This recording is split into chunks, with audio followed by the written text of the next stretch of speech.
flowers were stolen from my uncle's grave.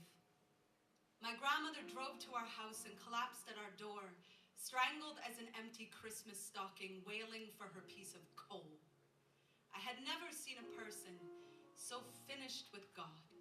Her face was a massacre of grief. Her cries, like shoveled granite, chewed her shrilling throat. All that they left was the flag. She kept screaming. I thought her lungs would start bleeding. It scraped my chest clean, hollowed me for weeks. Our house was the echo of a mother clawing the floorboards for her dead son, a down forest in her nail beds. At night, I obsessed on how long flowers might survive in the hands of thieves. Spent a month in our basement, scouring for answers in the photographs of my father in Vietnam. He was thin as a blade, his eyes unfiltered as the cancer they were given for free. Anyone could see by the freckles in his shame. That war was no place for a soldier. The heart is no place for the talons of the kind of secrets you can only keep in the same chamber you will keep loaded to keep your hands from shaking the ghosts of dead children awake. My uncle wasn't killed by a bullet. He drank himself to sleep, trying to drown their tiny screams. My grandmother followed him to the grave, like every mother does. I keep thinking of them today, as I sit in my parents' living room. My father has been home from the hospital for a week, and I was just told he slept for 3 years in a field of Agent Orange, but is refusing to accept his 10% veterans medical discount because a patriot knows the cost of war, pays for it himself. I have written this poem before, but always through a window, never through an open door. I find my mother by the stove, stirring spaghetti sauce from a jar. I have never heard her breathing pull this hard. Earlier in the car, when my father broke down, she turned the radio dial up to save him the embarrassment of his whimper.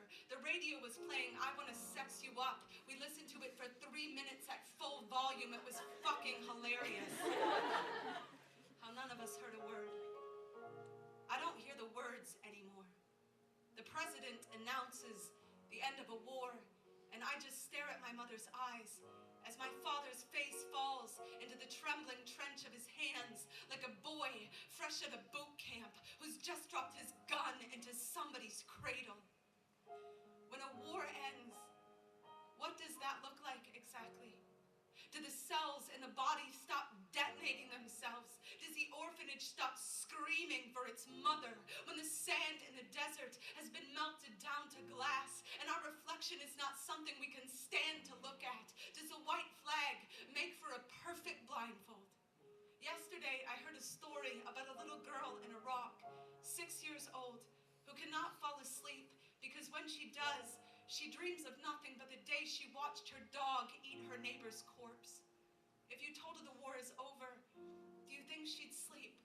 She's seen teeth chew through a rib cage and swallow a heart, and I can buy dog tags at the mall. I can buy camouflage at the Gap. I can stare at the Vietnam Wall and forget it is missing the 2 million names of the 2 million Vietnamese slain. So I can certainly forget that little girl, the dog, the neighbor, and whatever soldiers we choke chained in the opposite direction of God. At 4 a.m., I find my father in the living room, television blinking.